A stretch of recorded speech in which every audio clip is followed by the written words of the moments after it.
Protein, fibre, vitamin જેવા પોષક તત્વો મેળવવા માટે મગ એક બેસ્ટ ઓપ્શન છે. પરંતુ જો તમને મગ ના ભાવતા હોય કે બાફેલા તેમજ ફણગાવેલા મગ ખાઈને કંટાળી ગયા હોય તો hello friends, welcome back to ખુશીસ kitchen. આજે હું તમારા માટે સ્પાઇસી અને ચટાકેદાર એવા આણંદના ફેમસ મગ પુલાવની રેસીપી લઈને આવી છું. ચીલી ગાર્લિકની સ્પેશિયલ ચટણી સાથે સ્પાઇસી અને લારી જેવા ચટાકેદાર મગ પુલાવ બનાવવા માટે મેં અહીં 1 કપ બાસમતી રાઈસ લીધા છે અને 1/4 કપ મગ લીધા છે. મગ મેં સવારે જ પાણીમાં પલાળી દીધા હતા. મગ અગાઉથી પલાળેલા હોય તો મગ પુલાવ ફક્ત 20 જ મિનિટમાં બનીને તૈયાર થઈ જાય છે. મગને મેં તપેલીમાં પાણી ગરમ મૂકી તેમાં થોડું મીઠું ઉમેરી છૂટા જ બોઇલ કરવા મૂક્યા હતા. ત્યારબાદ બાસમતી રાઈસ પણ મેં આ જ રીતે બોઇલ કરી લીધા છે. રાઈસને ફક્ત 80% જ કૂક થવા દેવા તેમજ મગ પણ આ રીતે છૂટા રહે તેમ જ બોઇલ કરવા. હવે ચીલી ગાર્લિક ચટણી તૈયાર કરવા મેં અહીં 10 મિનિટ પહેલાં જ 5 સૂકા લાલ મરચાંને ગરમ પાણીમાં પલાળી દીધા હતા. ગરમ પાણીમાં પલાળવાથી મરચાં એકદમ સોફ્ટ થઈ જશે અને ચટણી બનાવતી વખતે તેની પેસ્ટ પણ સારી બનશે. હવે આપણે એક મિક્સર જારમાં મરચાં એડ કરી દઈશું.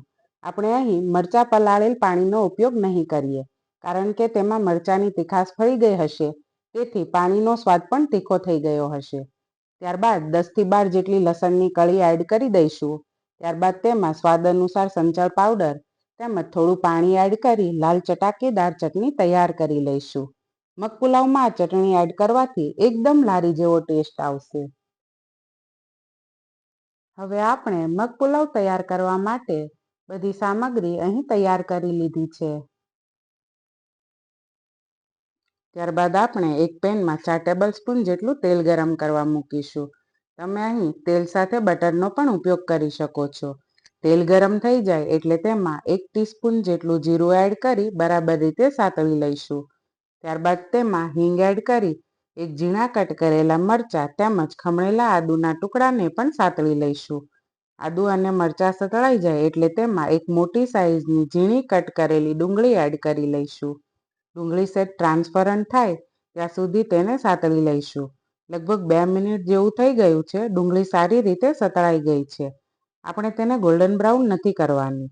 ત્યારબાદ આપણે એક ઝીણું સમારેલ કેપ્સિકમ તેમજ 1/3 કપ જેટલી ઝીણી સમારેલ કોબી એડ કરી થોડીવાર માટે સાતળી લઈશું. આપણે વેજીસને વધારે નથી સાતળવાના જેથી તેમાં રહેલ ક્રન્ચનેસ બની રહે. 2 થી 3 મિનિટ સતળાયા બાદ તેમાં તૈયાર કરેલ ચીલી ગાર્લિકની ચટણી એડ કરી લઈશું. ત્યારબાદ તેમાં હળદર, કાશ્મીરી લાલ મરચું પાવડર, ધાણા જીરું પાવડર એડ કરી મસાલાને વેજીસ સાથે મિક્સ કરી થોડીવાર કૂક થવા દઈશું. ત્યારબાદ તેમાં 1 કપ જેટલું ઝીણું સમારેલ ટામેટું એડ કરી તરત જ તેમાં સ્વાદ અનુસાર મીઠું એડ કરી દઈશું જેથી ટામેટું તરત જ સોફ્ટ થઈ જાય. પછી તેમાં 1 ટેબલ સ્પૂન જેટલો સંચળ પાવડર તેમજ પાઉંભાજીનો મસાલો અને કસૂરી મેથી એડ કરી થોડીવાર માટે કૂક થવા દઈશું. 2 મિનિટ જેવું થઈ જાય ત્યારબાદ તેમાં અગાઉ બોઇલ કરેલા રાઈસને ટુકડા ના થઈ જાય તેવી રીતે હળવે હાથે એડ કરી લઈશું. ત્યારબાદ તેમાં મગ એડ કરી અડધા લીંબુનો રસ ઉમેરી દઈશું અને લાસ્ટમાં લીલા ધાણા એડ કરી હળવે હાથે બરાબર મિક્સ કરી લઈશું. તો ફ્રેન્ડ્સ, સ્પાઇસી અને લાલ ચટાકેદાર લારી જેવો ટેસ્ટી બનીને તૈયાર છે આપણો મગ પુલાવ.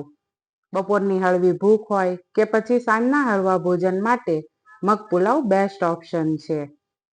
આપણે મગ પુલાવને દહીં તેમજ સલાડ સાથે સર્વ કરી લઈશું. તમે એકવાર તો આ રેસીપી જરૂરથી ટ્રાય કરજો.